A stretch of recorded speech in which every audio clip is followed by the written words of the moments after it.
Hey Matt, thank you so much for making yourself available. It's always a pleasure. I would do this anytime. Just say the word.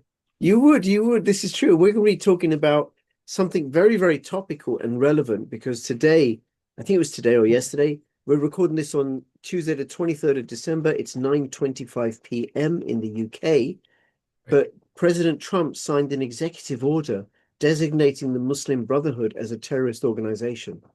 And we're going to be talking about the roots of radical fundamentalist Islam, but also the roots of radical fundamental Zionism and the roots of radical fundamental Christian Zionism, Christian evangelism.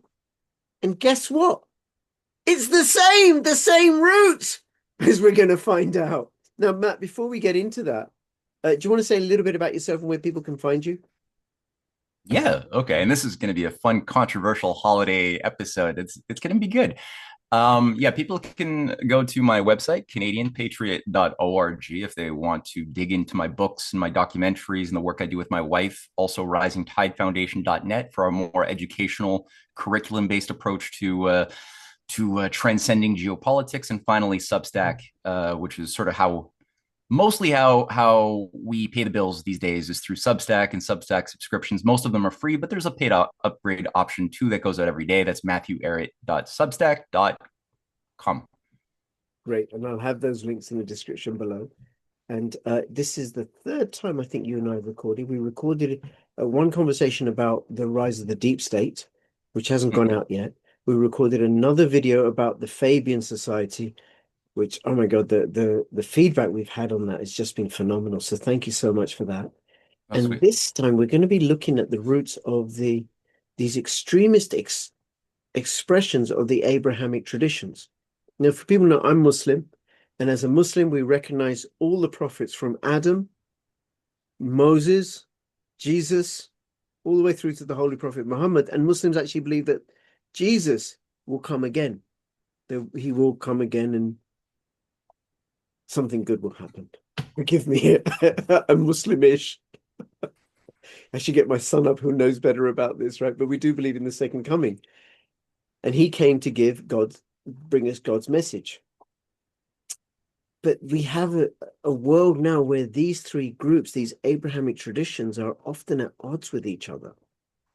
And that hasn't always been the case. And it's kind of peculiar how a Muslim should be fighting with the followers of Jesus when Muslims themselves are followers of Jesus, and how Christians should be fighting with Jews when both follow the teachings of Moses to a certain extent. So how did this come about, Matt? And where could we point the finger to? Mm. Hmm. Well, I think like everything, the finger must be pointed in two directions at the same time. And partially it's to the social engineers who have attempted and have tried to lord above humanity, playing us like a giant, sick board game for many, many centuries. So we can't ignore the continuous existence of an oligarchical, self-professed, godlike class of wannabe gods of Olympus that have been attempting to parasitically leech onto and control the outcomes of human civilization, managing many of the cultural matrices, the social doctrines that animate and shape the individuals that are born into every generation. So, of course, you have that aspect of it, which is sick. But at the same time, the other direction, I think we do have to point a little bit at least to ourselves. And like Shakespeare had said, uh, our fault, dear Brutus, is not in the stars, but in ourselves, that we are underlings. That probably was not recited in the best way that Shakespeare might not be happy with how I just recited that, but I'm not a Shakespearean actor. That being said, the principle is good. And that was actually from Julius Caesar. And it's a wonderful little burst of philosophical insight that we allow ourselves ultimately. There's something within us that allows us to be underlings and to fall for tragic destinies that are we're better than the type of tragic destinies that are often the outcome of our own folly. And they're, when you live in a society where you have tolerated the existence of these wannabe gods managing the top down geopolitical machinations and institutions for the worst, to bring out the worst effects, often mediocrity foolishness becomes normalized, and the type of natural moral excellence, which is the human, I think, the natural yearning for the human condition from the standpoint of when we're born and what we yearn to be. Looking at a baby, babies are typically excellent. They're constantly exploring, they're hypothesizing, they're learning new things, they're going outside of their limits. They have no prejudices, they're humble, but they're bold. They have the best attributes of what we would say would be an admirable human being, if those attributes were not crushed from the school system and all of the other things that numb those beautiful why, the why questions, right? We should never lose that. We should always cultivate that into our oldest twilight years. So I think that when you have a human society of excellence, we look for ourselves to find blame for when things go wrong more than try to blame others.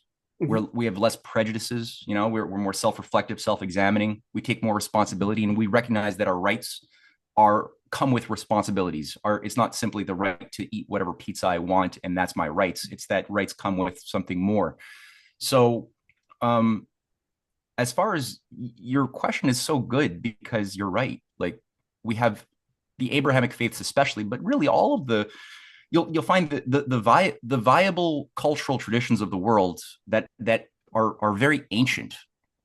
They have so much to work with. They have so much in common as far as having, certain common ideas. It's not just simply that the Abrahamic faiths all come from Abraham, all have Moses and a variety of similar aspects, but you have common principles of moral insight that expresses itself maybe in different languages with different metaphors, but it's all the same struggle to comprehend the same universal truths that human beings are made, by a divine creator that cares about us, that cares about the evil that we tolerate within ourselves and outside, and that wants us to do better, that wants us to be the best moral part of ourselves that we can be, that leaves something better for the future, that wants peace, not war, that wants wisdom, not stupidity, right? That those yearnings within us are part of that relationship we have to the creator who created the laws of the universe for a reason, that there's purposefulness outside of the universe that we should emulate. And I think you find within the best of Judaism, the best of Islam, the best of Christianity, as well as the best of Confucianism and Buddhism as well, moral insights and representatives at different moments that see that man's law is good to the degree that it conforms with the moral, reasonable laws of the creator, whatever you might think of that creative power. But you find examples and displays of that. And whenever we tap into that recognition and act accordingly, we usually upset the machinations of the oligarchy. And I got some examples. You want me to go through some examples? Sure. And I just want to, where we're going to start off with? The good. And then we can go to where the good gets upset. Okay, let's go through the good thing. So one example I think that we can look at concretely, because it's nice to hear these pretty philosophical ideas I just spun, but okay, like concretely, is that not utopian, or does it ever work that way? Okay, well, concretely, we can look at the example of Harun al-Rashid of the Abbasid dynasty, right? And Harun al-Rashid came to power in the late 8th century. He was a contemporary of Charlemagne, representing the man who did a lot to unify the Christian kingdom after, or the Christendom after, the Western Roman Empire had collapsed under the weight of its own immorality. And so what did you have? There were efforts by at the time, the ruling patrician class of the Roman Empire had consolidated their positions principally at the time in Venice as well as in Rome. Rome and Venice together were centers, not to say that they were all bad people, but they were centers of command of the global mystery cults, the high patrician classes that were attempting to create a divide to conquer system of forever war. And that type of thing is the best way to manage society, is to get that society to always just be in a state of conflict with their neighbor, to see their neighbor as the other and thus the enemy that is the most opposite from their self, right? See yourself and whatever tribe you're a part of as the most virtuous possible, and then spin those who are not in your tribe as being the cause of all of your problems, whether it's the Jews, the Muslims, whatever. And there were efforts to get that kind of war going.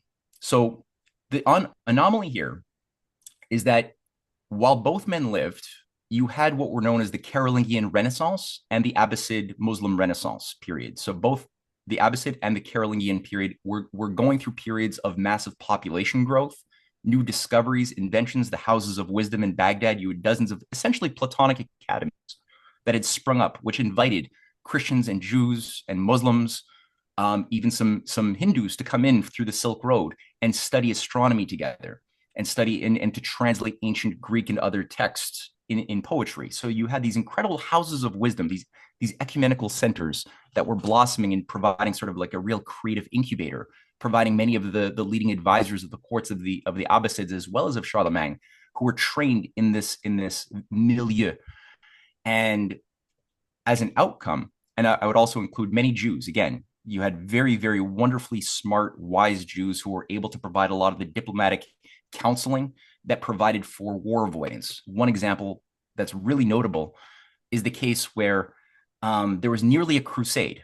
You know, the crusades, the destructive crusades that we know of and should rightfully despise, though some have found themselves romanticizing the crusades, wanting even to bring them back today yet again, because they've been misinformed about what evil was behind the crusades and what they did. But that being said, instead of getting the crusade, which the Vatican was trying to push Charlemagne to do to take back the Holy Land from the evil infidel Muslims who had, taken over the Holy Land that belongs to the Christians, he basically had some of his Jewish friends who he had sent to the courts of Harun al-Rashid to organize a solution, which involved basically Harun al-Rashid saying, okay, rather than going to war, how about we give you the Holy Land?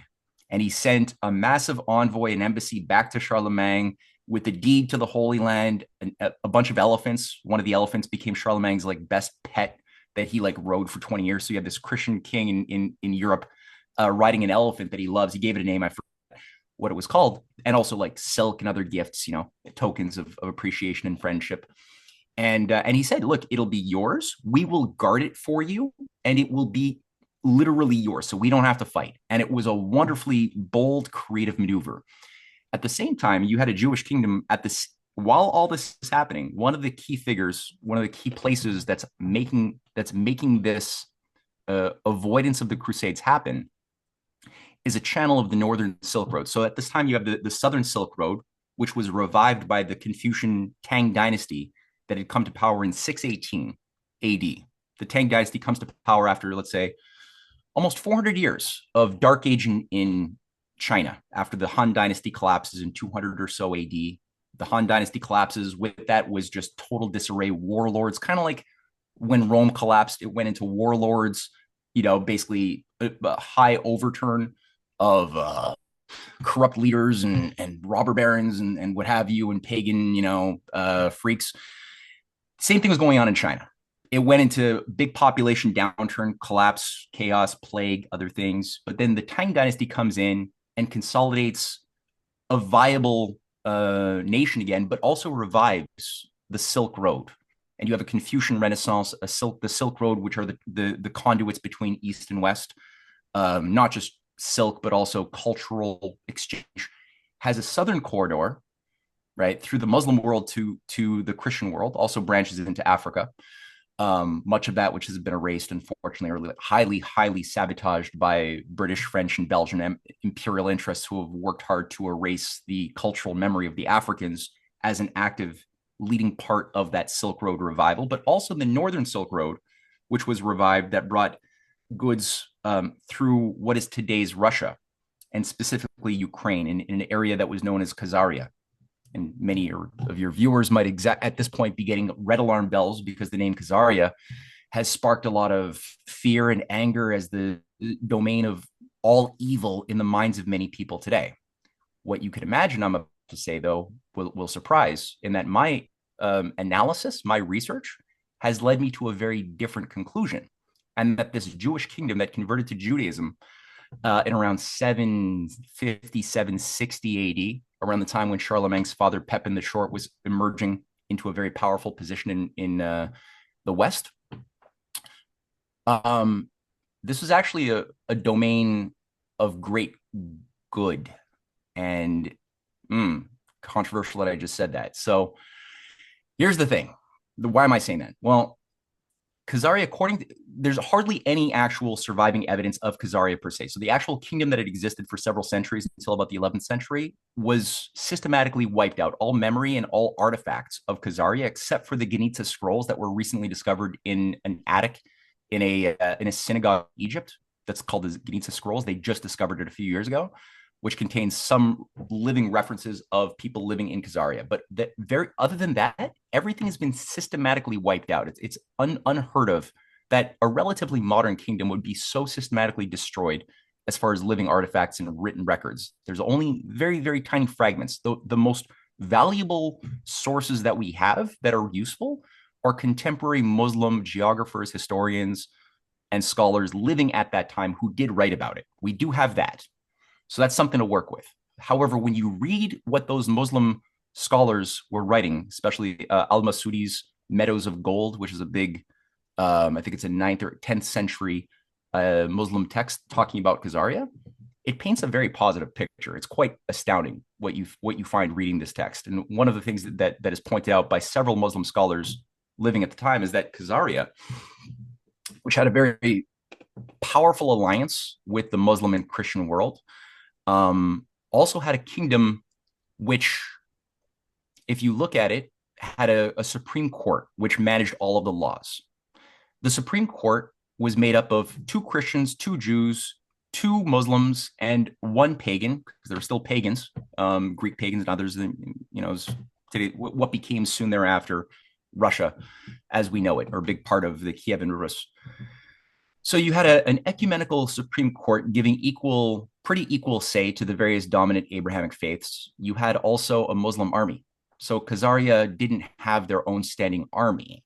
They had a Muslim army provided to them by Harun al-Rashid of 5,000 soldiers living in Khazaria, defending Khazaria. And the treaty that was signed basically said that they will defend Khazaria as the national army under every circumstance except any circumstance that Khazaria should instigate a war with the Muslim world, at which point this army will turn on Khazaria. Pretty majorly interesting leap of faith that was part of that arrangement. Now, the Muslims also had a skill in military affairs. It wasn't just the philosophical houses of wisdom, but in military affairs, they were able to provide also support to the Chinese kingdom of the Tang dynasty at a moment of crisis when you had something known as the Anshing Rebellion.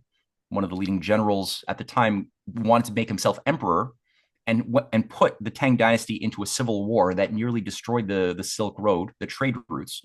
And the only thing that saved China was an agreement made with the Abbasid dynasty to send a Muslim army to go and help put down the Anshing rebellion and keep China whole and keep the Silk Road going.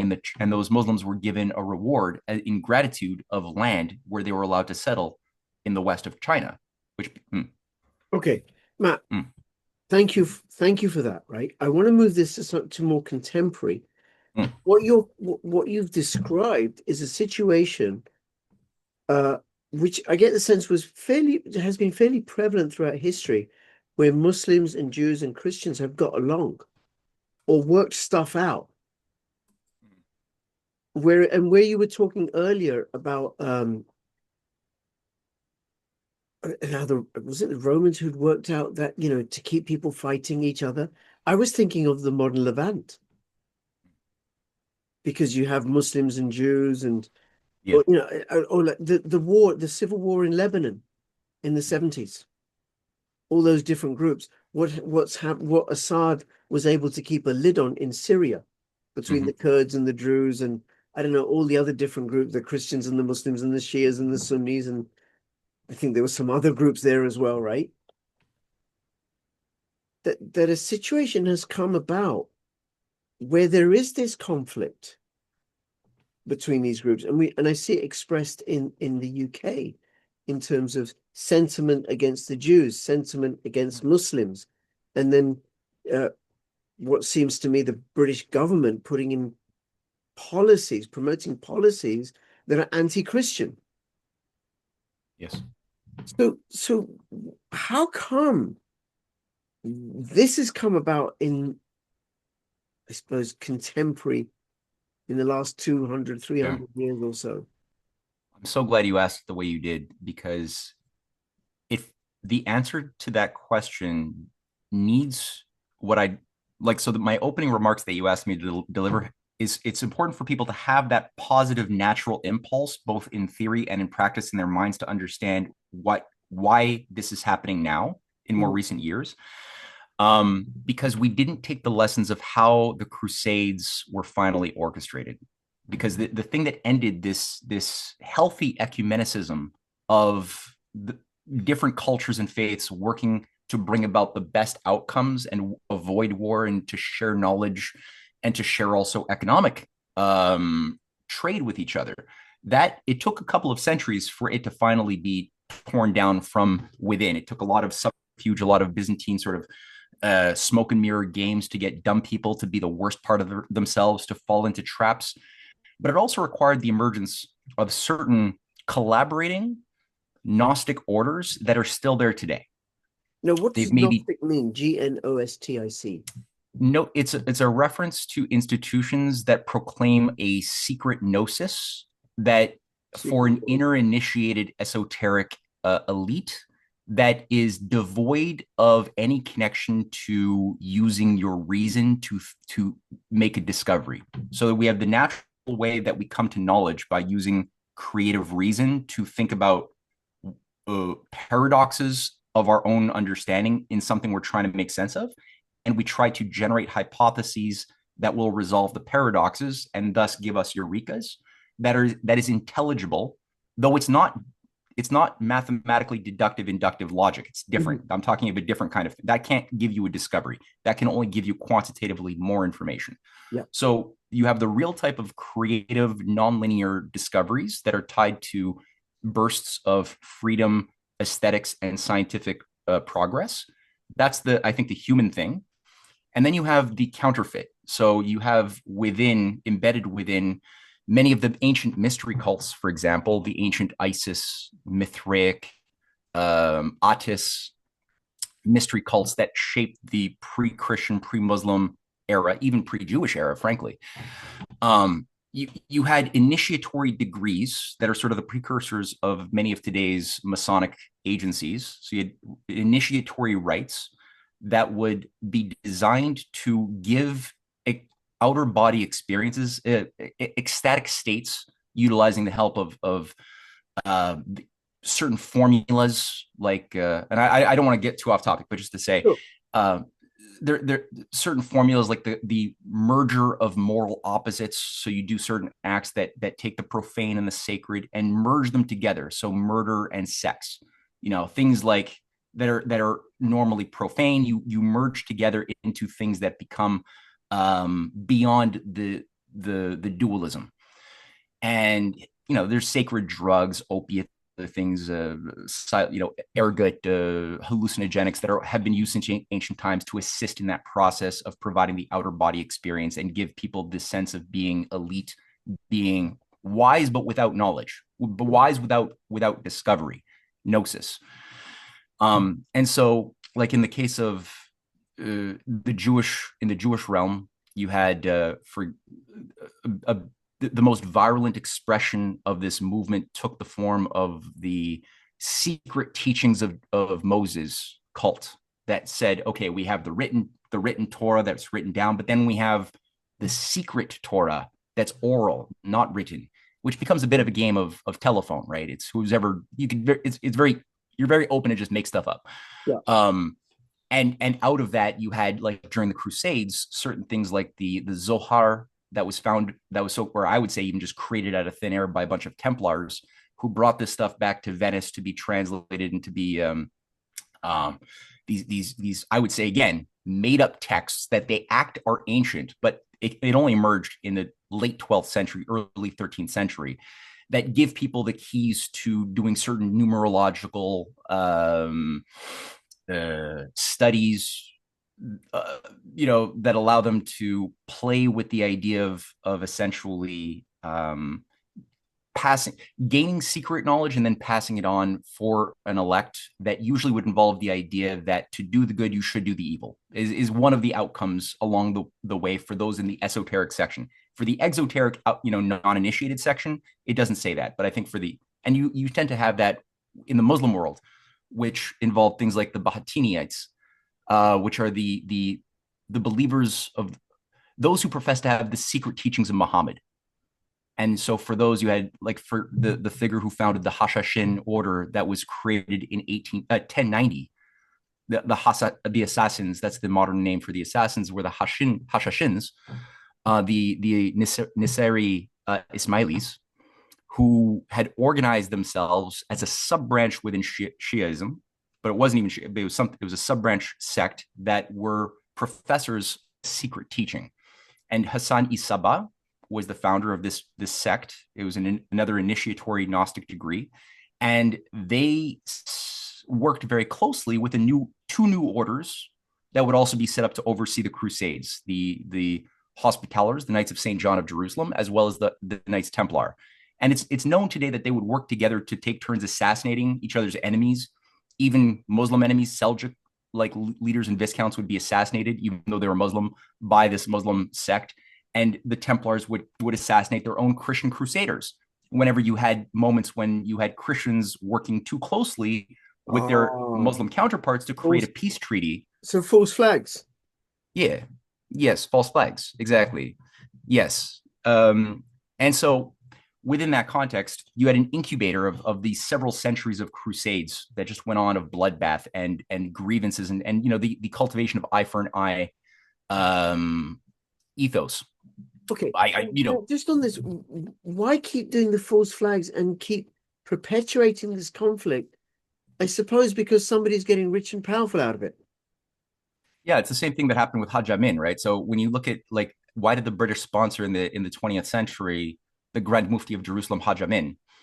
It was the British who made sure that this guy would represent the voice of the Islamic world. That's what they wanted, even though the Muslims didn't even want it. They didn't want this guy. This guy was not even voted in. There had to be like the assassination of one of his competitors in the 1920s for him to get inserted by the British so that he could then be set up as the voice of the Muslim world. Okay, Hajj Amin, hold on. right? Now we're talking. Okay. And now, so we're not quite literally. So Jeremy Corbyn, leader of the Labour Party, incredibly popular, would have won the general election.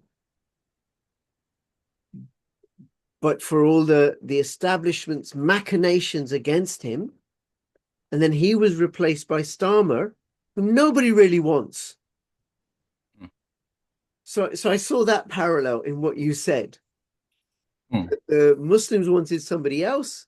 The British killed off that somebody else and said, here's your Grand Mufti. So British people wanted Jeremy Corbyn, MI5, the Blairites, New Labour, got rid of Jeremy Corbyn and gave us Keir Starmer.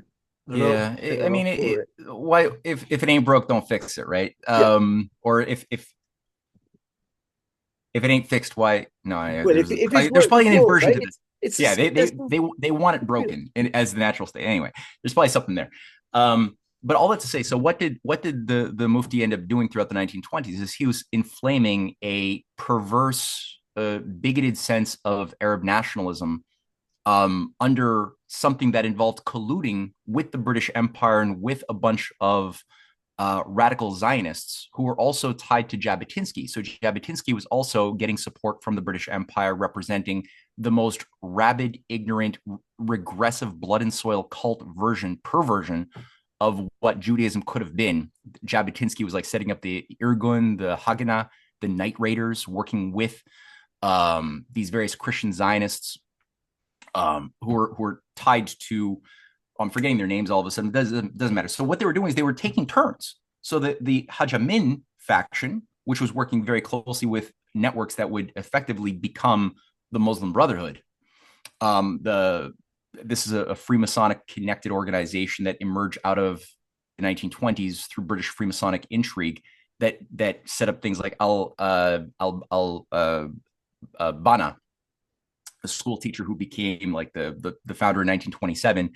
But Hajj Amin is working on the one hand to carry out murder of Jewish settler villages on the one hand, and then you have inversely, you have Jabotinsky and the Night Raiders and the Haganah and the Irgun going in and carrying out genocide, total murder of villages, torture, murder of Arab villages, and each one is taking turns doing this to inflame the passions and the psyche of their audience in order to Taking create. turns, was that by chance or they were actually in communication with each other? No, I would say that the evidence. My wife actually wrote a really good book called "The Empire in Which the Black Sun Never Set," and there's several chapters in here showcasing the evidence of communication and collusion between the two, moderated by British intelligence, that was governing both sides to take turns creating massacres in order to jack up this sense of, again, just resentment, anger, desire for vengeance and vendetta, to make it impossible to imagine even the possibility of peace breaking out in that area, which they always wanted to keep in a state of perpetual conflict and tension. And it's similar to what they were doing back in the day, which what got the idiot Christians and the Franks, the French-based Christians to go crazy, thinking that they needed to go and give their lives to take back the Holy Land. It wasn't just simply religious fervor; it was stories that the Muslims have killed little Christian communities in the Holy Land in the 11th century. They were told that the Jews were like drinking baby blood, and that's why along the way in the First Crusade, there's cases of dozens of Jewish villages that were completely wiped out. People were burned alive in the course of the marching towards the Holy Land. So we have similar stories now. ISIS, Jilani's HTS, when they take over Syria, attacking the Druze, killing Christians, and then the Jews, the Zionists, not the Jews, the Zionists killing Christians in Palestine, and then the Muslims retaliating, and just these feuds that keep going, human against human being. And you mentioned something earlier, the Christian Zionists. Now, this sounds to me like the Muslim Jews. Or, talking about Christians, I know you're Christian, you could be Christian. It's a Christian Zionist or a, I don't know, a Christian Taliban, or is there such a thing? and there are these extremist elements, the born again Christians, the wherever ISIS and Al Qaeda and the Taliban rose from Wahhabism, and then there's Zionism, which is not Judaism. Matt, a couple of years ago, when after October the 7th, in December, I interviewed a rabbi, an Orthodox rabbi, and I asked him for he was on these peace demos in London, and my cousin met with him, and they would walk from North London to attend these demonstrations because it was a Sabbath, and then they'd take the bus back because it would be dark by then, right? Right. And I met with him, and he was the one wearing the Free Palestine badge, not me. And he said, Zionism is not Judaism. And he went into a little bit about the history of Zionism. And then we have Christian Zionism must have come afterwards, I assume, because first you had to have Zionism. No? Christian Zionism came first? Well, okay, so you always had... They arose together? I think that there's a little bit of the co-development together. Now, I think you have a... It's a difficult one to talk about. So I think you have the healthiest Jews that I've seen display a relationship with the concept of Zionism, and as well as the healthiest Christians. You had Puritans who also had an idea of Zion, but it didn't mean the same thing as it means today.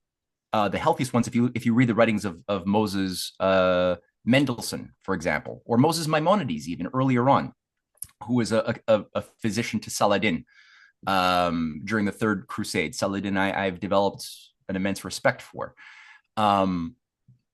They had an idea not of it being a physical blood and soil cult, like a geographical location that was somehow tied to your identity and must shape your identity, which would, I would say, make you a geopolitical chess piece if you fall into that type of identity or trap.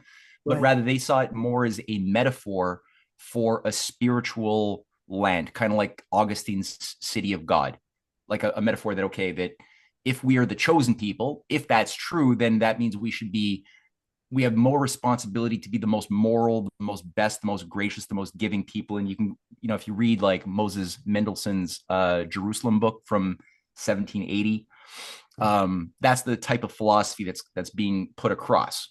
Then you've got something else. You got a different faction that chooses to try, that's been making a big effort to try to root it in a physical location, which would make, and this is what's dominated, especially since Herzl in the 1890s, the identity of many, not all, but too many of the Jewish population who's been led to believe that, okay, there was a covenant thousands of years ago, and now we're going to actualize this covenant by bringing in all of the Jews back to their native homeland, and that somehow involves a spin where the third temple has to, like the Temple of Solomon, that the second one was destroyed during the Roman Jewish wars in 70 A.D. That they got to rebuild that as well as part of this ritual to usher in some sort of a new age in their mind. Many of them believe that it has to accompany a massive cataclysm. That seems to be also one of the shady things that they all tend to agree. All these eschatological movements, whether Christian or Jew or Muslim, they all tend to have this same character where they believe that we need a massive bloodbath of total genocide for this great, beautiful new age to happen. Oh God! I'm like, well, it'd be nice to have the sort of like a slow evolution into a beautiful age, right? Rather yeah, than like why can't we just have the good part of it, and why do we have to have the mass kill? Right. That's right. It just blossoms suddenly. But yeah, Herzl then, right? So mm. Eastern European, Mm-hmm. Ashkenazi Jew. Was he from Khazaria or Well, something? he's sort of How a did he get to well, he's a prominence? secular. He's a follower of Friedrich Nietzsche. He's not even like a practicing Jew per se. He doesn't really have much respect for religion. He's even writing letters to Cecil Rhodes. Where did he spring from? I gotta review a little bit of his backstory. People can probably go to Wikipedia, but I see him as sort of a useful cutout. I don't see him as a grand architect of anything per se. He was simply somebody who had a bit of charisma and was kind of like a George Soros kind of figure as far as like level of responsibility. He's given tasks because he has will, ambition. Again, he admires Cecil Rhodes. He admires all of the worst parts of the British Empire, and he's writing letters to Cecil Rhodes saying what you've done in Rhodesia is a model for what we can do in this new homeland for the Jews. But also, he's working with many deep, hardcore anti-Semites as well. So many of the same promulgators of the forgeries known as the protocols of the learned elders of Zion, which is a complete forgery pushed by the Theosophists and the French branch of the Okhrana back in the late 1890s, early 1900s, in order to inflame the pogroms in Russia. So it was first targeted on the Russian aristocracy, especially Nicholas II, to get him to become to give a bunch of truth. It's like a limited hangout. So there's a lot of truth about international Freemasonic conspiracies.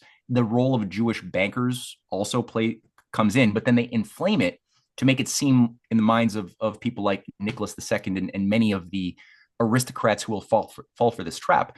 They make it seem like that's the limit of what's causing all of the bad to happen. That's as far as it goes. It's a bunch of evil Jews. And if you want to fight back, you got to like take the word of the Jews, bring back the pogroms, bring back the campaigns that would rein them all in and take the word of the peasants, take the word of the villages. So people, especially the Jewish community, were feeling very suffocated, very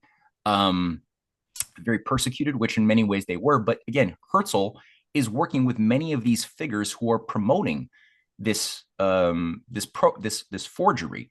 Part of the reason for it is they see it as expedient. They see that if they could make life as unlivable and unbearable for the Jews living in Europe, then they can finally solve the Jewish problem and get them out of Europe and just get them to just live in the desert. At which point they will find themselves in a place where these big civilizations of the world, all intersect right there in the core of Jerusalem. And that's been, since the times of the Roman Empire, a very important pivot of world civilizations. And who can control them can ensure that they will have a command over annihilating the potential emergence of intercivilizational commerce and cooperation, which is, I think, today why there's a maneuver or an acceleration to reinstate an occult command center in the Middle East, which requires certain things to still run their course before the restoration of the Templar Kingdom of Jerusalem can be reinstated, which is what they ultimately desire. Because you got to keep in mind that the Templars, which were working with the Hashashins 1,000 years ago to oversee the Forever Wars, which were never supposed to stop, had as their headquarters Solomon's Temple, or Solomon's Mine, the location today of the Dome of the Rock, the Al-Aqsa Mosque. That was the command center of the Templars. And part of their ambition was the idea that you needed to fulfill what Julian the Apostate in 363 failed to do, though he promised he would do.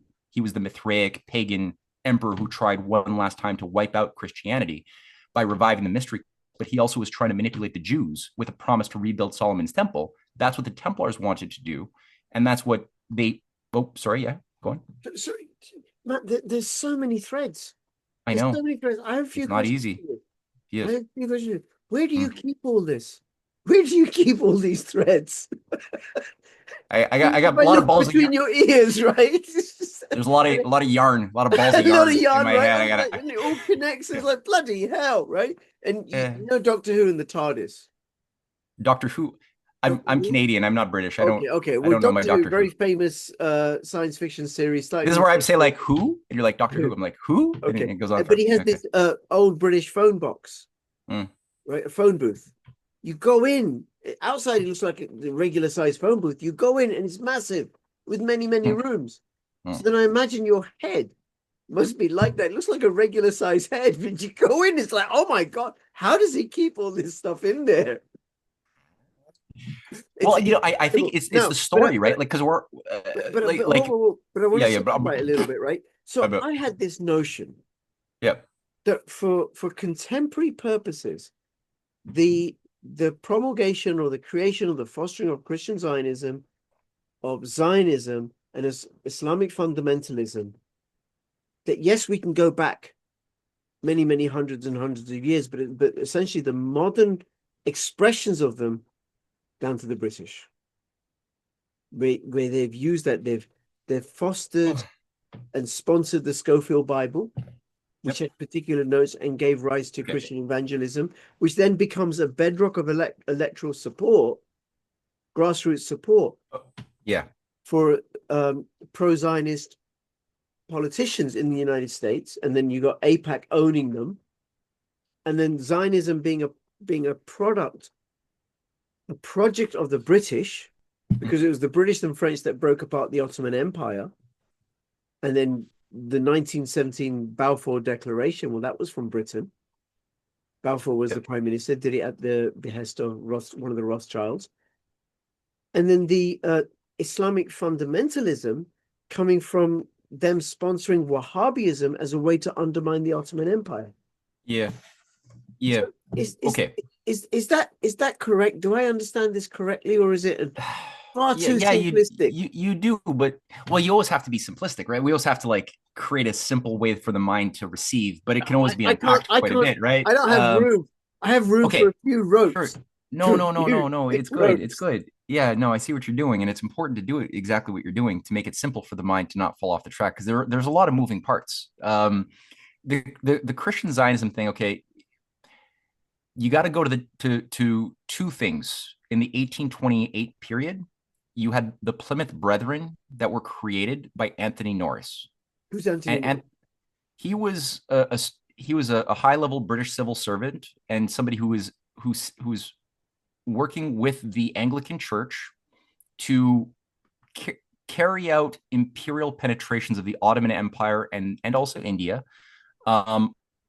under the guise of missionary service. And part of what he would do is he would do profiles of different courts that he would penetrate. He would also look for talent, young princes or nobles from various courts that he would then provide offers of free education in Oxford for them to go get brainwashed and then be sent back to become the instrument, the house slave of the British Empire locally. He also was a leading figure within what's known as the Aylesbury Conferences of 1826 to 1830, which I think sparked the creation of both his sect called the Plymouth Brethren. The Plymouth Brethren, and also it sparked Zionism as we know it, or Christian Zionism specifically, in the form that it took geopolitically in the 18th into the present centuries, or 19th to the present century. So figures around this were What were the Henry Drummond. sorry, what were the characteristics of the Plymouth Brethren? How and why are they distinct, and why Okay, did he create them? well, they were devoted. For one of his closest collaborators was a fellow named John Nelson Darby, who you might have heard that name. So you mentioned the Schofield Bible. So Yes. Schofield was a figure who had written a specific Bible with a ton of very ignorant footnotes to teach people how to interpret the scripture that they were reading. Sorry, And I his, just juggle the idea of ignorant footnotes yeah, because they're meant to guide and inform and elucidate and clarify. yeah, yeah. So like But when these were somebody's to reading like mislead. Paul's letters to the Thessalonians, he's telling you how to interpret this colorful language that Paul is using in a letter, because it's a lot of it is allegorical. There's a lot of poetic language, but people like a nice, clean, Simple. unambiguous, simple, literalist interpretation. They want to just know the right answer. They don't like ambiguity, and that's part of the slave mentality. Is you want to be told how to think about something, and so he's telling you it is exactly what it means. And the source he's giving you is the writings of John Nelson Darby from the Plymouth Brethren. That primary source. Now, John Nelson Darby, who's the founder, he's the collaborator of Anthony Norris, and he's the founder of the exclusive Plymouth Brethren. So the Plymouth Brethren openly have an an exoteric and an esoteric teaching structure. The exclusive brethren have a secret teaching for the elite, the elect. And he's the founder of what's known as post-millennial dispensationalism, this Kabbalistic interpretation of how God gives his dispensation to humanity. In the course, in Darby's mind, it was every 1,000 years, God has a different character. And every 1,000 years, you got a punctuation of some cataclysm that has to happen, pulling us towards a future moment when the Jews will be restored to the Holy Land. He also is the founder of the rapture. So the idea of the rapture, the premillennialist or even postmillennialist rapture, that there's a secret rapture for the true those who have made Jesus their personal Lord and Savior, will be like blasted up, right before the age of whatever 7 years of hell on earth. That interpretation comes completely from John Nelson Darby, who's a devoted agent of the British Empire. Okay, and when was this? When did he was concocting these stories in the 1830s, around the same time. He's got a cousin, or a relative, Lord Shaftesbury, who's also, ironically, an anti-Semitic Christian British imperialist who is also the founder of modern Zionism. And he's Lord Shaftesbury in the 1838 period. He's a friend of Drummond from the Aylesbury conferences, and he is providing massive support financially to new missionary services to help the Jews living in Eastern Europe to understand that their identity is to go back and live in the desert in that part of the world in order to fulfill prophecy. So this is Lord Anthony Ashley Cooper. That's his real name, but they give themselves always two names. Stupid. So he's the father of modern Zionism. He's working with Lord John Nelson Darby. John Nelson Darby is giving sermons in America. He does 6 tours of the USA to inflame and to change the character of American Christians around this idea that to be a good Christian, you have to devote yourself to the idea of restoring the Jews to the Holy Land. Literally. He also is encouraging them to. Why? Yeah. You said he's a British agent. Why is he traveling around the US to promote this idea? How does that serve Britain? Well, if Britain wants to destroy America and get America to destroy itself, that's a great idea. And one of the key lessons he's communicating in the 1850s when he's touring, and even in the 1860s, is that Americans should allow the dissolution of the Union, that the Union itself is an unholy thing, and that if you want to be truly pious, you don't fight against slavery. You don't fight to defend the Union. You don't do those things. You sit like a good, pious pacifist on your rooftop waiting to be beamed up by the oncoming rapture, because this is clearly end times. It's clearly end times, right? So look at how bad things are. And that's always the case. Whenever things get bad in humanity, you find an increase of tendency of people to join end times cults. We see it even today, growing as people get more cynical, less hopeful future. they get more susceptible to those types of charismatic narratives, Okay. and or so that was part of the thing is you get the US to destroy itself, you get people to not fight to defend it. And also he was an enemy of Russia. He believed that Russia was Gog, in the that's how he interpreted the battle of Gog and Magog. A Briton who's an enemy of Russia. There's a surprise. Go figure. Yeah, so uncharacteristic. That's right. That's Yeah. right. Okay, so here's this Briton traveling around the United States promoting the Scofield Bible and then born again Well, Christianity. Schofield comes later, and he Oh, ends up Scofield comes later. he's using all of the writings of Darby. Okay, but promoting this notion that what Christians need to do, American Christians, they just need to sit on their rooftops and wait for the rapture, and that when the Jews return to the Holy Land, then that will accelerate the rapture, and don't fight to preserve your nation or anything like that. Just sit and wait. Okay, that bit I get. Why was it in British Empire's interest to encourage the Jews to leave Europe and to go to the Middle East? Okay, yeah. Well, I Unless think it's like, well, we're not hmm, going to kill them off. We don't like these people. We're not going to kill them off. We'll just shoo them away. Was it yeah. that? Well, it's partially, I think so. At the end of I think there's always a nested when you're dealing with the mechanics of realpolitik as we know it, like in this high real kind of warfare that we're talking about.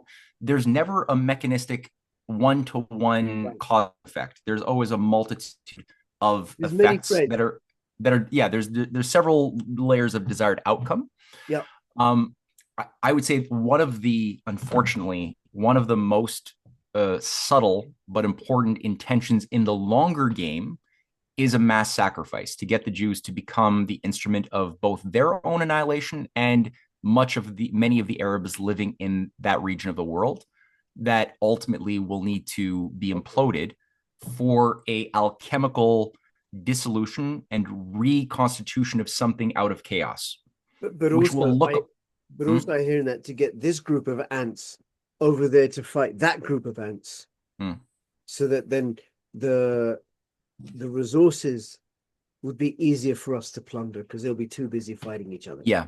But I would place that on a lower tier of the Okay. hierarchy of motive, though it is one. It's, I mean, clearly that's, like the wars and what motivated those who participated in 9/11 and the outcome of the wars in Iraq and Afghanistan was, yeah, certainly those who wanted a low level desire to make money with weapons deals like the Halliburton figures and the petroleum cartels. Yes, but they were not their desires were not causal to the process. They were, they had to just that low common denominator that they're animated by was a factor in play, but not the causal factor, right? Because that's the way I'm thinking about it.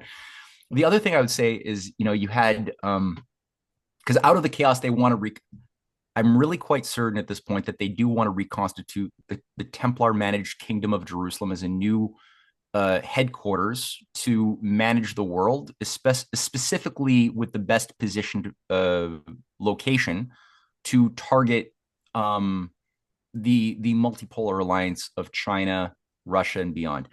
The other thing that happens here, and you got to look at people like, so there's a figure in the 1870s, 1880s, 1890s who's doing the same thing as Darby is doing, but he's doing it in the Muslim world. And his name is Jamal al-Din al-Afghani. Okay. Now, before we go to him, Hmm. I just want to finish up with the Scofield Bible. Hmm.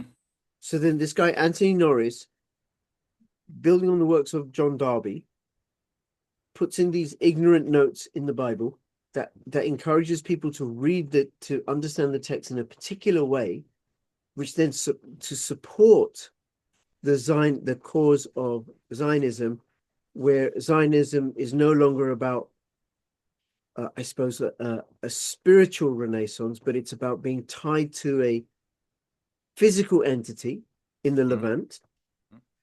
Then what was happening with Herzl or the rise of Zionism around about the same time? How does that connect that particular brand of Zionism? Where did Well, that spring from? And Well, Herzl, I think he's again, he's so you have things like the what is it called, the Blackwood or the Blackstone memorial letters to Herzl that are run by the Rockefellers, the J.P. Morgan or younger J.P. Morgan in the 1890s, writing this massively the Astor clan is represented, pushing this line to Herzl that he has to do everything in his power to settle on this particular location of Jerusalem, because there was some dispute over whether it's going to be a part of Africa or whether this homeland for the Jews is going to be someplace near Argentina. There's a little bit of debate, and they were like all pushing for this particular thing. Again, I'm quite persuaded, honestly, that Herzl is not as important in the grand scheme of the operation as he's portrayed. He's a front man, a cutout. If it weren't him, it would have been somebody else. Right. I think that the Plymouth Brethren, it's pretty important, their role at this time, because I remember when I was struggling earlier on in our conversation for like, who was that guy who was overseeing the Haganah, the night raiders killing Arab villages, and he's a Christian Zionist. I remembered his name. His name is Wingate. Ord Wingate. People can Google him. Or stupid name. But he was one of the most radically killer freak like Christian Zionists, Plymouth Brethren. He was a Plymouth Brethren, who was overseeing these night raiders, and even members of his own Haganah team were creeped out by what this guy would do. He'd always walk around naked. He was really like obsessed with. He was kind of a pervert. He was just a pervert, and he loved killing. He saw righteousness in killing, especially the heathen. Kind of like the same psychology of the stormtrooper Templar earlier on, that got almost a religious kick out of killing a heathen. Again, the profane and the sacred have to be merged in the initiate, right? If they want to become achieve gnosis in this weird formula. Another figure is Robert Anderson, Sir Robert Anderson, who's heading up Scotland Yard in the 1880s, along with Charles Warren. Robert Anderson is a Plymouth Brethren. He's also the guy who's promoting the idea that because he's overseeing the Jack the Ripper murders. What's he also doing? He's also promoting propaganda through Whitechapel, saying that it's the Jews who killed these prostitutes. And he was cultivating this anti-Jewish fervor because there was a lot of incoming Jews from Russia who were coming into England. That was like, Whitechapel was known as sort of like Little Israel almost. It was like there were so many Jews. But they were coming in from Russia because the pogroms were clamping down on them so heavily at that time that they were exiting Russia in 1888, coming to England as immigrants. And that's how we're always stage managed. Is they make life unbearable for people in one nation, so that to survive they have to leave their country that's been destroyed, where they're being persecuted, and then they come into another country. And then that's great for the actual oligarchs, because then they can spin narratives to get the locals whose lives are being undermined by influxes of immigrants to think that the cause of your problem is not those bankers in the city of London or the Freemasonic Rosicrucians above the show that want to kill you, but it's these immigrants that are the cause of the problem. So, Robert Anderson was playing into that, promoting that type of story that was then resulting in increased persecution of Jews in England, that made them also want to leave Europe. And many of them did find, ultimately, a lot of them made the decision to accept the offers that were being provided to them to pay for their journey to the Middle East, right? You had both William Rothschild, but you had others. You had, again, a lot of anti-Semites who hate the Jews. It wasn't just Lord Balfour who hated the Jews. He actually was an anti-Semite who wrote the Balfour Accords. But you also had Lloyd George, who was an anti-Semite. He was the guy who was writing letters to Hitler saying, "I will be your Nazi prime minister if you just take control of England." That Lloyd George was co-writing with Lord Milner, another anti-Semite, who he despised the Jews as underhumans, was writing the Balfour Accords with Lord Balfour. It's four guys to give the homeland, to create a movement to install the Jews in the desert.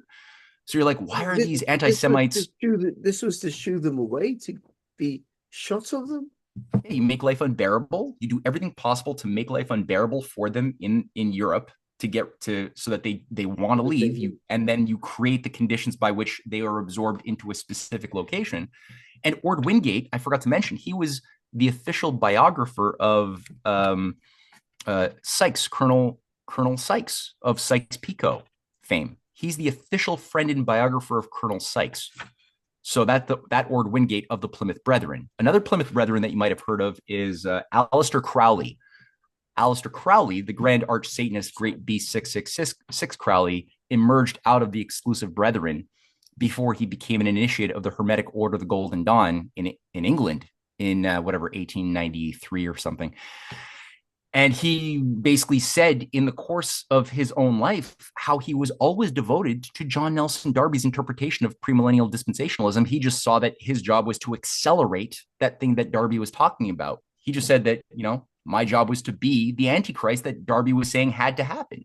So it's actually the same thing, though it seems different on the surface. And so, you can then look at what did Aleister Crowley actually do as far as creating institutions that perversely shaped in a bad way the entirety of the 20th and 21st century that we're living in right now. A lot of it. So, you've got these Satanists who are infiltrating different groups. And I mentioned here Jamal al-Din al-Afghani. And in my book. Now, before you, again, I'm going to stop you. Before you do. Oh, yeah. Jamal al-Afghani is this crazy setup in Britain where these individuals who are pushing for Jewish people to go to the Levant and settle up there, and they're creating this conversation, this discourse. And some of these Britons belong to a very strict Puritan style form of Christianity, the Plymouth Brethren, and some of them are Satanists.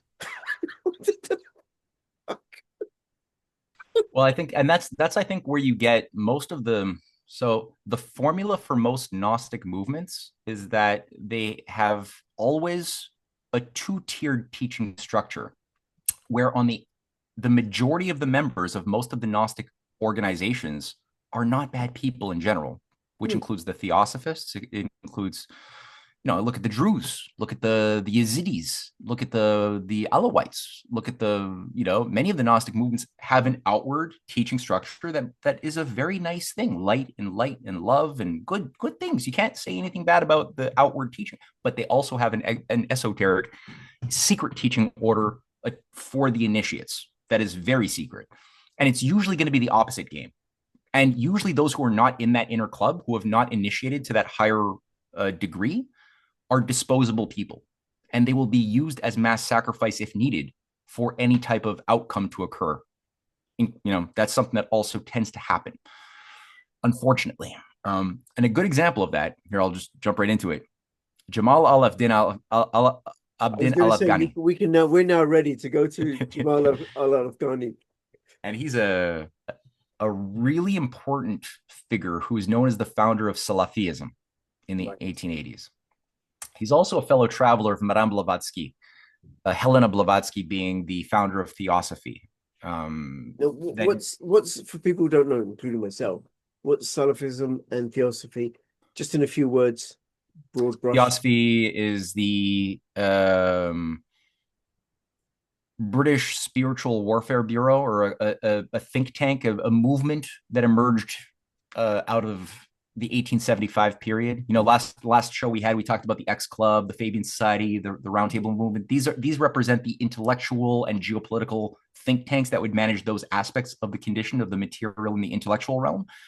The most important is the spiritual warfare realm, and I think that the best characterization one could give to the Theosophists would be to satisfy that simultaneous need. And so they created a Rosicrucian movement out of the American spiritualist movement of necromancers and others who would, be promoted, channeling, demons and angels and dead people and stuff like that as part of what grew out of the 1826 Aylesbury Conference, overseen by people like Carlyle, who was one of the apostles under Drummond. Lord Carlyle being the figure who was he's literally called one of the 12 apostles out of the Aylesbury conferences, then seeded a whole network of subcults around England and especially America to redefine what Christianity was around something that was more conducive to management by a high priest class. And that's where you had things like the Mormon movement, emerge, the second Great Awakening, the burnt over district of northern state New York, which emerged with all of these cults in the 1830s, 40s, 50s. Okay. That all kind of grew out of that, and the Theosophists was sort of a reiteration of that orbit, of that process. And this emerged in New York under Colonel Olcott and Helena Blavatsky, a Russian mystic, who formulated this. They called for the creation of this new movement that would syncretize all of the world faiths under this new hodgepodge of occultism that would have an esoteric section. It was called the esoteric section of the Theosophists. That was part of what Anderson was also interfacing with during the Jack the Ripper murders, and I've got a whole book written about that. And they wanted to unveil what's called the Age of Isis. Sometimes it was given a rename under Crowley that he called the Age of Horus. Others called it the Age of Aquarius. Crowley's follower Michael Aquino, who was he called it the Age of Seth. But it's the same thing. It's basically this right. Yeah. So it's the same thing. Salafism. Yeah. Salafism was a concoction by Jamal al-Din al-Afghani, who was an Iranian. I'm not sure what kind of Sufi he was, because there's many different variations of Sufism, but he came out of a certain faction within that milieu.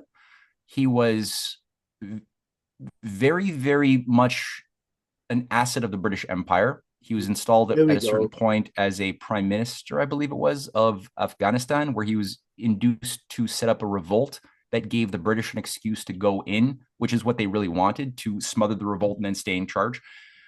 He was operating in Egypt. He was kind of everywhere, but he was also known as the chameleon. And he would write about how important it was for him to be perceived as everything to every man all the time. He was also an occultist who was a fellow traveler of Madame Blavatsky. So everywhere she would go, he would be. Now, there's been a lot of work to erase any possible evidence of direct contact, but if she's going to Russia, he's going to be in Russia. If she's in London, he'll be in London. If she's in France, he'll be in France in the same town. He's just always with her. It's kind of weird. It seems like he's also, there's film and written evidence, and the whole book has been written on this, that he was the patron. He was one of the ascended masters that Blavatsky was experiencing. You had Kutumi and Master Moria and these various ascended masters who were these ethereal beings that would communicate with her, because she's obviously a super special person. So she's like more than human, can communicate with these light beings. He was one of them, apparently, who was guiding her. He was also guiding Saint Yves Delveidre, who was the founder of Synarchism, the Synarchist movement, which was part of a Freemasonic Martinist Rosicrucian network that took control of many of the banking centers of France during this time. And Saint Yves was basically being advised by this apparition, this figure, a guru, who it seems I'm quite convinced was Al-Afghani. So Al-Afghani is like this chameleon mystic character who's creating, despite being an occultist, he's creating a philosophical school which promotes one of the most literalist, rigid interpretations of the Quran, which tends to be very conducive to generate, kind of like Wahhabism. It seems very, very similar, though I don't speak Arab. Like I can't read the writings of the original text. But what it seems to be very similar to Wahhabism is it's creating a philosophical matrix by which the Quran is being interpreted, and the allegorical language and other things is being interpreted to generate a very, very rigid orthodox follower that will be then very susceptible to the kinds of shenanigans that will set them weaponized against heathens, against infidels.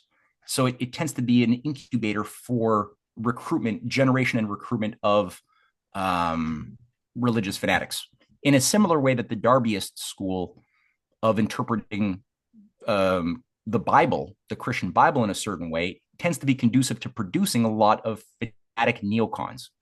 It tends to generate people who somehow kind of a glazed over eye, because they're thinking about interpreting the universe and the world in a way that demands that the apocalypse happen and that everybody might die, but it's God's will. And somehow the Jews that might all die as well are going to just, be reborn and turn into Christians, and similarly, these fanatical Zionists are also, at least the religious ones, like Rabbi Kook, Abraham Isaac Kook, who's the British mandate rabbi for Jerusalem. That Abraham Isaac Kook, who writes the Ehret and says that the New World Order must occur with the conflagration of the world and thus mass death, and the rebuilding of the temple. This guy is working with Haj Amin, the Grand Mufti that the British selected to represent the Muslims. They kind of, on the one hand, are promoting the extermination of each other, but they're working together because they both believe that some eschatological mass cataclysm has to happen. To what degree they themselves are in on the joke, I don't know. Maybe they're both in on the joke. Maybe they're not. I don't know. Okay. But that's how they're used. So yeah. Afghani is an agent of the British. Yes. The Grand Mufti was an agent of the British. Mm-hmm. But also I understand Wahhabism was also sponsored and cultivated by the British. Wahhabism being the form of the rigid literal interpretation of Islam, of the Quran, that came out of Saudi Arabia. Mm-hmm. Do you want to tell us Yes. a little bit about that?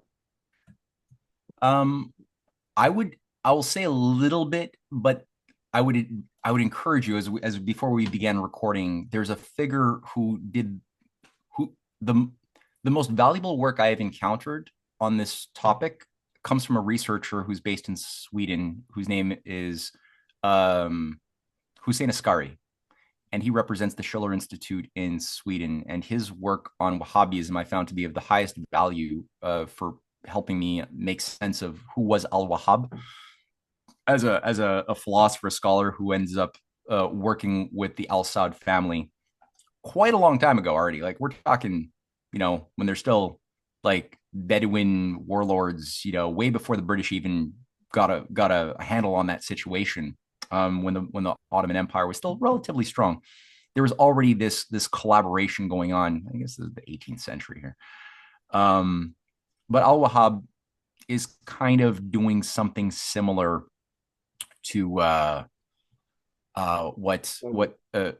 al-Afghani is doing later on, and he's rooting his works in there's a medieval Muslim philosopher whose name all of a sudden is escaping me, who wrote on the destruction of the destruction of the philosophers, basically making the case. He was a Sufi who was writing. He was a contemporary of Hassani Sabah, and nominally his opponent, but not really. I think they were working together. Because Hassani Sabah was a mystic who created the Hassassin, the Hashashin order, right? And so here's the thing. Okay, so I'll say this. This is the way controlled oppositions work. The oligarchy rarely creates one thing at a time. They create, typically, if they're going to create a new institution, it'll be two institutions that are created at the same time. And those two institutions will run a controlled opposition to each other. So let's say if they create the Franciscans, they're going to co-create at the same time the Dominicans. The Dominicans will serve the role of the rigidity, the formalistic, rigid structure. The Franciscans will promote more of a fluid structure that encourages personal liberty. So they'll use both to play to capture people into a false polarization. That's usually the way it works. Now, in the case of, and I wish I could remember the name of this darn scholar. It's this philosopher. So you have Hassani Sabah on the one hand being promoting the secret teachings, a secret sort of Muslim Kabbalah, basically, and generating a lot of disposable assassins from his initiatory degree. And he has a chivalric order of the Nizari Ismailis, which today, by the way, is run by the Aga Khan. Just to say it, just throwing it out there. So, okay, let me we try and keep this within certain rails, right? Which is the Wahhabis. So the British promoted the Wahhabi, or encouraged the Wahhabis, as a way of undermining the Ottoman Empire, is my understanding. Because the Wahhabis started fighting the Ottomans. Al-Ghazali. Sorry, it's Oh, Al-Ghazali. He's the guy who called for the destruction of the philosophers. I'm sorry.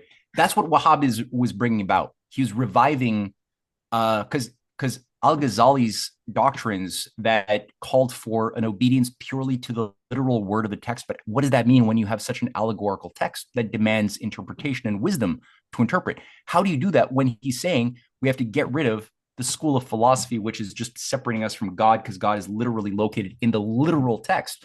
Well, that creates a bit of like, forgive the language, but it's a bit of a mind fuck. So on the one hand, he's promoting this very rigid school. He himself is a Sufi. He doesn't even necessarily believe, just like Al-Afghani later on, he doesn't even believe in what he's promoting.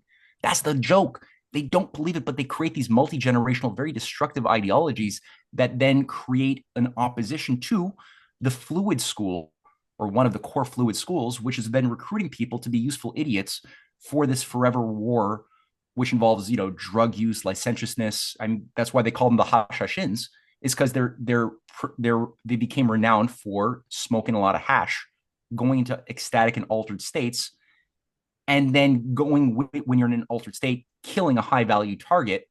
And then it was a shame. So the way it worked is these young initiates were brought in after, they had some talent or whatever. They showed some ambition. They were tapped on the shoulder like you would be for the Skull and Bones. You were given a series of quests, of experiences, kind of like, think of the movie with Michael Douglas, The Game, right? So you have, your life is all of a sudden, the outcomes of what you're about to experience are highly curated. If you pass the test and don't die along the way, because I'm sure some people did die along the way, you're taking risks, you're jumping off cliffs and stuff. So sometimes people don't get out of the box that they woke up in underwater. Some people do and some don't. For those who make it through, they're rewarded with some beverage, some hallucinogenic cocktail of sort, and then wake up in paradise. And this is part of what the old, even Marco Polo even explored at his time. I think it was Alamut, the headquarters of the Hashashins in the 13th century, and he writes about it. And basically, it was a land of sensual gratification. You had virgins. You had beautiful young women there ready to satisfy your lusts. You had as much food as you could eat. It was like, just, you were granted all of your sensory desires to the max for I don't know how long. And then at a certain point, you're told this is paradise. You're in this mystical world, right? This Elysian fields, just gone to heaven.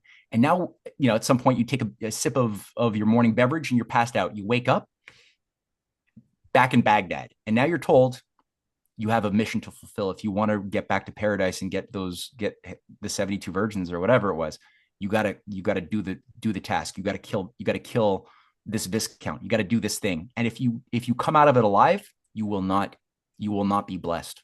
You have to die. So you create a murder suicide ideology out of this process, right? And you got these guys like the followers of Hassani Sabah and the Bahatiniites, the secret teaching, the Muslim Kabbalists, who are kind of just laughing at their control grid. So they're playing off of, they're nominally the enemies of Al-Ghazali. Al-Ghazali is nominally attacking these libertine ideologues, these philosophers, and he's saying, look, see, that's what happens when you allow philosophy into Islam. You get these types of things, and they create this back and forth game of cat and mouse. It's not true. The real, like, Muslim philosophers who are actually doing proper battle against both false oppositions are followers of like Al-Farabi from the 9th century. Al-Farabi is a real scholar. Like, he's on a much higher level. He's a Platonist, and he's the one who's like really creating the foundations of what a real moral competent Islam can be. And he's always like breaking the formula. He's always like breaking people free of the traps that are being set by their enemies. Okay, so Yeah. we have this conflict, I think, or I don't mean like a military or physical conflict, but between I suppose the Sufi type traditions within Islam, and then we got the rise of this militant literal translations of Islam, which my understanding, and this is what I'd like you to elucidate, have been used and are being used by the forces of empire to have the ants fighting each other. So the British and the French, they destroy the Ottoman Empire. They divide the Levant up into regions to keep people separate. So you don't have one Kurdistan, you have part of it in Syria, part of it in Iraq, part of it in Iran, part of it in Turkey. So then they can keep stirring up trouble in each of those countries. And then you have these groups like the Taliban, like Al Qaeda, like ISIS, the Mujahideen, all being fostered and promoted by the forces of empire. And then also, and I only learned this before we started recording it, it just occurred to me because my son was here, about how the Wahhabis, the House of Sword, used their money, their oil money, to promote Wahhabism because of the connection between Wahhabism and the House of Sword, the Sword royal family. So then you have the promulgation of this literal translation of Islam throughout the Muslim world. Yes. Yeah. Well, okay. So you're to jump ahead a little bit. If you, a lot of people have been led to believe that Islam and Islamicism is this naturally occurring problem, that terrorism is naturally occurring sociological phenomenon, and all we can do is either bomb countries who are harboring terrorists. We can only bomb countries. That's all we can do. We can only go and kill extremists who are coming into our country through Soros funded or other immigration programs. That's all we can do is get kinetic individually or as nations and bomb those countries. That's all we can do. What's constantly being left out of that whole equation is what you just said, is any acknowledgement. The reason why this is a problem is not that it's a naturally occurring phenomenon, naturally comes out of Islam. It wouldn't exist if it were not receiving vast amounts of funding from intelligence agencies, patronage. We know that Operation Cyclone was a major CIA operation in the 1970s, overseen by Zbigniew Brzezinski, who poured $500 million of US taxpayer money into funding radicalizing madrasas, nominally with the idea, and this is Afghanistan first, but it spread. And he had the support of the House of Saud, of certain groupings in Pakistan at the time, where CIA had a major annex in both those countries, and especially Pakistan, that were providing the physical infrastructure around which the madrasas would be set up, around which the Muslim Darbyite Qurans could be generated to create a radicalization movement of young men who didn't understand why their world was being destroyed around them. They didn't have a sense of future. They didn't have a sense of hope, because again, your nation being targeted for destruction, and you don't understand why. So the susceptibility to extremism, to end times thinking, becomes very high. This is maybe the end of the world, as everybody who's lived through something bad has often been confronted with that solution. This is obviously, civil war is the end of the world now, and then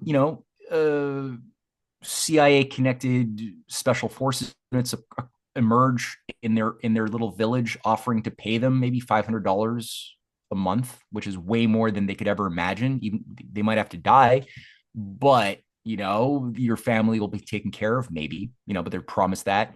And you just got to go and do something that's going to ultimately kidnap, let's say an American ambassador, or kill a high value target or whatever. So that's where Al Qaeda came from, was through this type of operation in our more recent period. Whether we like it, that is the fact. That's how Ghani comes out of that process. That's a fact. And it played a direct role. And like what Zbigniew Brzezinski was following was a program that had been set up by a British imperial grand strategist named Sir Bernard Lewis, who was a follower of E.G. Brown. By the way, E.G. Brown and T. Lawrence were both handlers of the earlier Alaf Ghani, especially E.G. Brown, who was a British Orientalist for the British Foreign Office, very high level person, handled and managed Ghani through his networks in Oxford and British intelligence in the 1880s, 90s onward, and Alaf Ghani's followers, who promulgated Salafism onward. One just was a little bit more susceptible to the Shia matrix. The other one was a little bit more susceptible to the Sunni matrix, but they both played together. Same sick game at the end of the day. It's, you Okay. know, hmm. Okay. So now we have, actually, before I say that, pre-Taliban or pre-Soviet occupation Afghanistan and Iran under the Shah, both very liberal, Hmm. Hmm. relaxed countries where women didn't have to wear burqas, right? Women could go around in Western dress. And Afghanistan, I think Iran as well, were on the hippie trail. Yeah, Kabul. That was like all the hippies were Kabul for Yeah, their yeah. experiences in the 60s. Yeah. And I was in North Cyprus last summer, and North Hmm. Cyprus is, I suppose, it very heavily influenced by Turkey, which has this very liberal, relatively liberal, relaxed Muslim ethos, distinct from what I believe is prevailing in Afghanistan or Saudi Arabia or Iran, with this literal translation, very rigid literal translation. It has to be this way, or you will be damned. Which could also be said of the Christian fundamentalist. It has to be this way, or you'll be damned. Which could also be said, I think, of the Zionists. It has to be this way, or you'll be damned. Hmm. Which, in my opinion, are radical and dangerous departures from their traditional Abrahamic roots. Because all Hmm. three of them have the Ten Commandments, thou shalt not kill. One of them being thou shalt not kill. Yeah, if you take that seriously, it gives you a great tool to solve all kinds of problems. Those 10 Commandments there. Yeah, if we So live few by people them, do. yeah, Yeah. thou shalt not kill, thou shalt And not you see kill. when people actually snap into that mindset, like Yitzhak Rabin representing Israel in '93, and Yasser Arafat, who had historically been nemesis, but they were both human beings first, trying to figure out this challenge of being human, how intelligence ops run, and how. And Yitzhak Rabin finally said, he gave a speech and he said, the future belongs to those who have the courage to change their axioms. And he was recognizing that his approach to Arab relations was wrong. It was just he was operating on bad axioms for decades to the destruction of many lives in the Arab and in the Israeli world. And he changed and he began to really fight for creating a proper two-state solution with Rabin and the PLO, and it was premised on certain ideas like economic cooperation, which had to happen. You couldn't just sign a peace treaty. You had to get economic development in the region, and he knew it. And they made requests for the World Bank to authorize one of the tranches of funding that was going into the region. Like I think it was like $50 million. It was significant to be permitted to, instead of just going for structural adjustment programs and things that were not going to really build anything. He said, like, let's just take this at this moment when we have this historic meeting and agreement and put it towards building water projects and schools, and let's actually do something that's going to put both Palestinians and Jews to work together to build something for their kids. And there was an emergency meeting at the World Bank and they rejected the request. And if you're not building anything, when that was rejected, there was nothing to go on, and it was easier and easier then to sabotage the peace treaty of the Oslo Accord, to the point that they ultimately just had to kill him, using a figure who's closely tied to this very day to Benjamin Netanyahu and Smotrich, Now, or Ben Gvir. now, Mm. listen to what you're saying is, I think, has given me the solution, or a possible solution to all of this mess, because all these um, fundamentalist expressions of these Abrahamic traditions, they all profess to be working for true adherence, for the adherence of their faith. To be a proper Christian, you've got to be a born again Christian, a Christian Zionist. To be a proper Jew, you've got to be a Zionist. To be a proper Muslim, you've got to be a Muslim in the fashion of Al Qaeda or ISIS or the Taliban. But actually, the roots of all of them came from the actions of empire. and they're actually tools of empire. So ISIS and Al Qaeda and Taliban or whatever, right, doing whatever they're doing in order to free those lands of their oppressors, are actually doing the work of the oppressors, because they Yeah. came from, their roots are from, or they were fostered by empire. Yeah. Well, you had the same thing with the Young Turk movement that was used as a proto-Arab Spring in like 1910, 1911, 1912, you know, and the Young Turk movement was receiving massive patronage by a financier, a banker, also a gun runner, named Alexander Helfand Parvis. Parvis is what they called him. He was working with Jabotinsky. He was friends with Jabotinsky and Trotsky. This guy, was he British? No, no, I think he was from, I believe he was from Ukraine, as Okay. was Jabotinsky. And again, Jabotinsky, Parvis, and Trotsky were all key figures in the first attempt to do a Bolshevik revolution in 1905 to overthrow the Romanovs. That ultimately failed, but then all three of them went on to carry out very important assignments in creating, you know, institutions that lived on long after them, with Parvis being deployed into the Ottoman world to be the primary bankroller and financier, and also, again, arms dealer for the Young Turks, which was an offshoot of a British imperial steered operation begun under Palmerston earlier for the young Europe, young Germany, young French, young Egypt, young Ottomans came out of that coordinated. It was basically like a color revolution.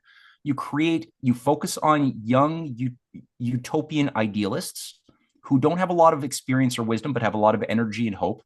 So you capitalize on the young. That's why you call it the young Europe movement, or in this case, young Ottoman movement, young Turk movement. They had a young American movement too. It was called the KKK. Side story. Now, and then what you do is you weaponize these utopian idiot mobs to then be instruments of the dissolution of the governments that you want to ultimately destroy. So that's what they got the Young Turks to ultimately do, and also at the same time as they were helping to weaken under this Arab uprising sponsored by the British, where the British were promising all of these different groups of the Ottoman Empire, that the British will sponsor and protect your desires for self-determination. They're promising the Armenians their own state. They're promising everybody their own autonomy. They never meant it. They just wanted to use them to weaken an already weakened Ottoman Empire, and then ultimately subvert their assets, who they spent years incubating, right? And again, Parvis played a key role in that, and they're all disposable. The empire has no permanent friends, only permanent interests, as Palmerston had said, right? Yeah, and it has no heart either. And when you said about these idiot groups working to destroy their own nations on behalf of a foreign empire, so I thought you were talking about BLM and Antifa for a moment there. That's the formula. Yeah, I mean that is the if formula. we knew their history, they wouldn't be doing it. That's right. Yeah. Their history. Matt, this has just been an incredible conversation. Where can people find you again? So they can go to my Substack as matthewehret.substack.com. Some of the material I was talking about today, as I mentioned, my wife's book. They can get my wife's book or my books. My wife's book, again, is a really valuable resource called The Empire in Which the Black Sun Never Set: The Birth of International Fascism and Anglo-American Foreign Policy. This is volume 1. She's doing volume 2 as we speak.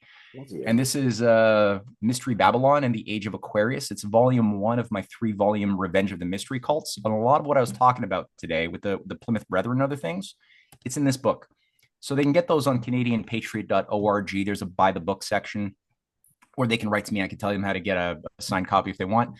Or the last thing, there's risingtidefoundation.net, where we host weekly conferences, weekly lectures, and things like that on a slightly more cultural, level, but it's still connected, obviously. So there's that too.